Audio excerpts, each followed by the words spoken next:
But it's very important that we hear everything that Bonnie McDonald has to say to us. Preservation Alliance of Minnesota is a wonderfully effective organization, and we're fortunate that they have in Bonnie a very energetic and effective leader. Bonnie McDonald.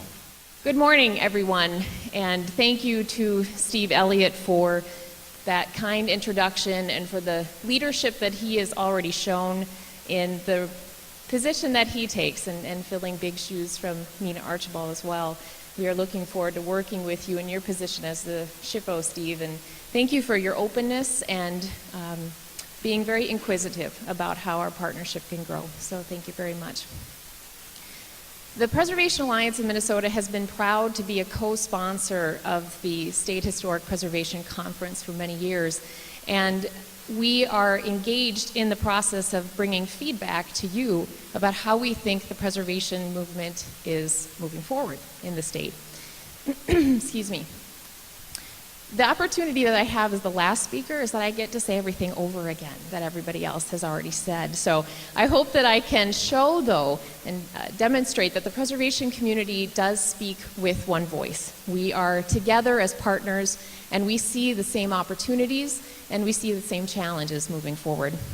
So thank you for the opportunity for the Preservation Alliance to give you a report based on the State Historic Preservation Plan that was developed in 2006, where the State Historic Preservation Office had feedback that the Preservation Alliance of Minnesota needed to grow and needed to develop as a statewide historic preservation advocacy and education organization. One of our priorities, and a very important priority, was the relaunch of the Minnesota Main Street program. We were proud to do that in 2010 based on the receipt of a State Historic Preservation Office grant from the Arts and Cultural Heritage Fund. We were proud to bring on Emily Northey, who's a very important part of our team. If you have not met Emily yet, you will see she is a passionate supporter and a dynamic person who will tell you about the benefits of the Main Street program, perhaps as much as the mayor here in Faribault did for you. We were proud to bring on the first 4 communities in 2010. That was Brainerd. We had Faribault, of course, here. We had the communities of Wilmer as well as Red Wing. And then we were proud to bring on New Ulm this year as our 5th community. But additionally, we have a number of associate members, 22, which I have listed on the slide. So thank you for all of you who have supported the Main Street program by coming on as supporters and using this important tool for economic development in our downtowns that are focusing on historic preservation as a key tool.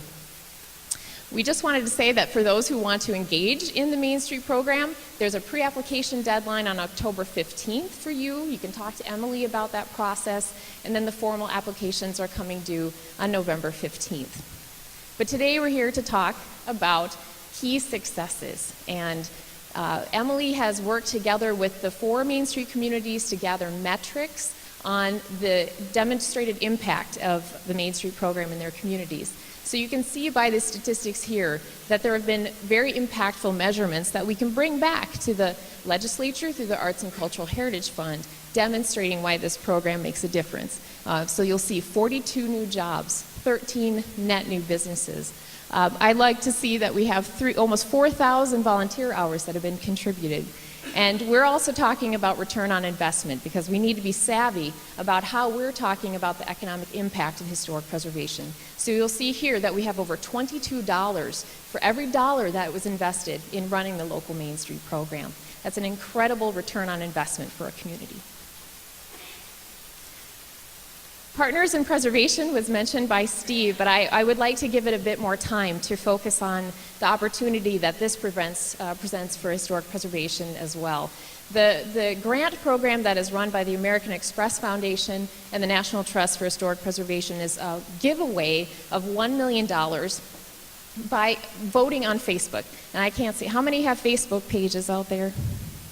All right, for those who don't have your hand up, we're going to talk to you about how to get one, because it's important for you to go online and to vote for who's going to get the top grant of these 25 worthy sites. The James J. Hill House is one, for example, from the Minnesota Historical Society. We have 5 on there that were past 10 most endangered properties from the Preservation Alliance of Minnesota. So please talk to us about going on Facebook and voting by October 12th. If you're not sure about who you want to vote for, we're not going to tell you who to vote for, of course. You can talk to us personally, we might tell you who to vote for, but not as an organization. You want to go to the open house that the 25 sites are having between October 8th and October 9th, and you can see the sites firsthand and learn about their projects. The remaining, everybody wins. I love this grant program because everybody gets something. So the top vote getter gets up to $125,000 of their top prize that they had asked for, and then the other 24 all get something. So everybody, this is a Minnesota-like program. Everybody wins. So those were our thumbs up. These are all great things. And you're probably going to ask me, how can the state historic tax credit, which we worked so hard for so many years, be a so-so? Well, certainly not the state historic tax credit. That is a success story, and I'm thrilled to hear that we have returned $9, an estimated $9 for every dollar that's invested. That is the best amongst all of the states that we were looking at when we brought this to the state legislature. The top we had seen was, I think, in Maryland, and it was $8.53 for every dollar. So yay, Minnesota. I'm so proud of the developers and their contractors for creating all of these jobs, 3,000 jobs. Because the so-so on this is that we need to go back to the legislature and we need to talk to them about why we have to lift that sunset and why we have to protect the tax credit.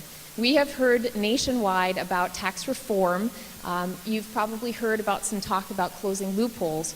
The devil's in the details there because one of those loopholes they're talking about closing are all historic tax credits, low-income housing tax credits, and new markets tax credits. So we need to work as your voice on Capitol Hill, as well as here at the state capitol, to talk about the impact of why we need to protect tax credits themselves. Not only are they important for economic generation at the local level, but they return more to the general fund than it costs the state or the federal government. So it's actually revenue generating. We're going to ask you all to work with us on that.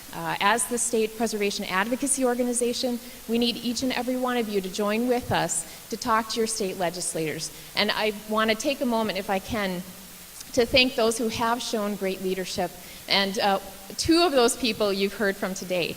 Representative Patty Fritz, I can't clap. So if I can ask the crowd to clap for me, please.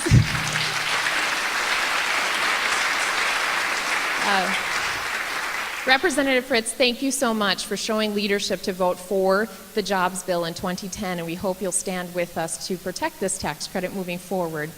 Similarly, Senator Perry voted for this legislation in 2010, so we had a strong leadership from District 26 and 26B, and we hope that we can work with you continuing to move forward.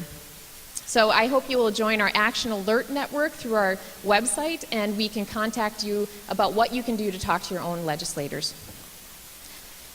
This would be the thumbs down part of the program, and not necessarily a great way to end, but I do want to talk about the importance of that last point that Brita mentioned in the next state preservation plan, because leadership is the key to historic preservation. And we are finding it as we collaborate between the State Historic Preservation Office and the Preservation Alliance, that our work with local leaders, local elected officials, city managers, city clerks, as well as county governments and school boards is truly key to saving historic properties. I wanted to give you 3 examples of where we have seen some example of work that needs to be done at the local level. The demolition of the Palace Wayne Hotel was proof positive that we have work to do to protect our Minnesota Environmental Rights Act. Here, the city government sent forth an exemption from our environmental assessment worksheet law, and they were approved and allowed to demolish a National Register historic property. The Jackson County Resource Center was listed on our 2010 10 Most Endangered Historic Places list, and we worked very diligently to find a solution here. In the case of Jackson, the community had actually voted down a bond proposal to use funds to demolish the property. So they clearly stated to the government, the local government, that they did not want to use public funds to demolish this property. In the process of that, there was a court hearing. We lost that court hearing, and there was a refusal to accept a citizen's petition for an environmental assessment worksheet here that would have demonstrated some of the impact. Obviously, demolition is a negative impact on a historic property. We did lose this property as well. And finally, very recently, the Dewey Radke House. You might have heard of this in Little Falls.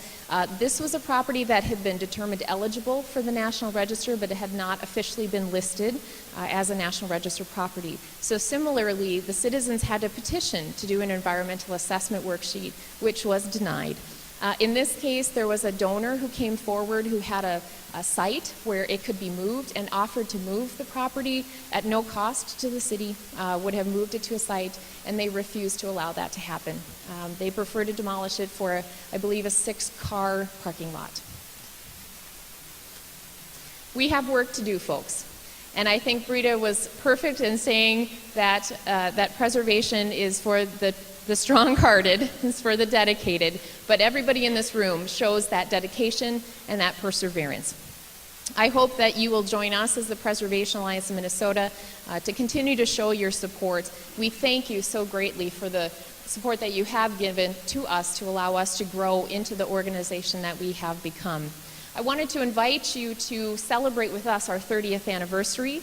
1981 is when the Alliance was formed as the statewide preservation advocacy organization, so we are celebrating our 30th anniversary with some special events. Number one of those is that we'll be right beside the Cheese Cave tonight. So go get some blue cheese and then come across the road to see our 10 Most Endangered Historic Places exhibit with an expanded set of banners about historic preservation that we're using as an educational tool.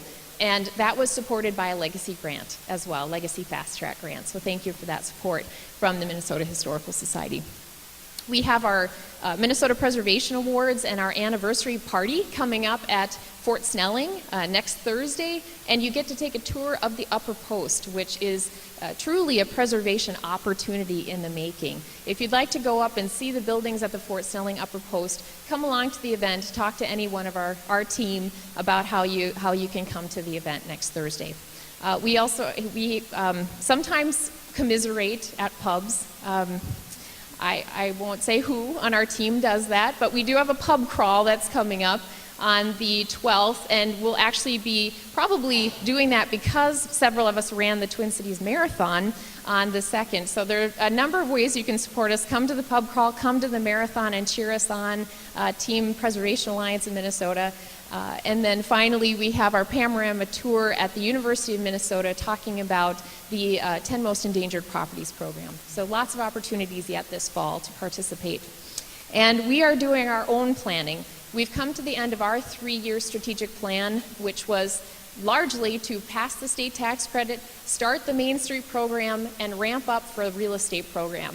So we feel we've checked off those things, and now we can move on to an even greater program working in collaboration with all of you. So what we see moving forward aligns very well with the state preservation plan. You're going to see more field services from us and more work to create an environment where we have capacity at the local level, because that is truly the key, are all of you working at the local level. We're going to expand on our programs like the 10 Most Endangered Historic Places program, which we hear is what our members and supporters associate with our truly effective programs. Similarly, the Minnesota Main Street program. And finally, working off of the presentation last year by Myrick Howard.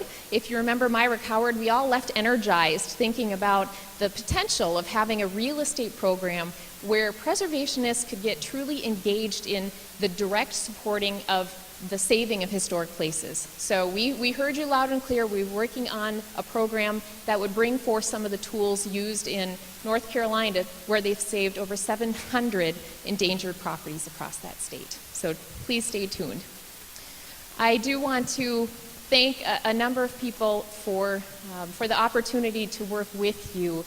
First and foremost, if I can, from the Preservation Alliance of Minnesota and our team, thank Brita Bloomberg for her service. I've had the opportunity to work with Brita now since 1998, and it's been a pleasure. And also Susan Roth, who I saw sitting in the back, for their contributions to the historic preservation movement in the more than 50 years that they have been dedicating their service as dedicated public servants, I would add.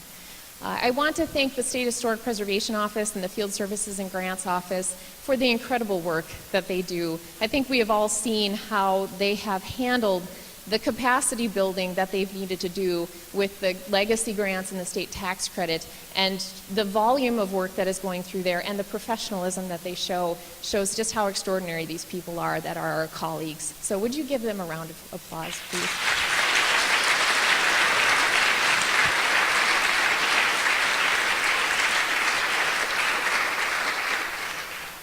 I would like to thank my team as well. This is an opportunity every year to thank the members of the Preservation Alliance, our board members, our volunteers, and our staff for all of the work that they do to enable us to be partners of yours.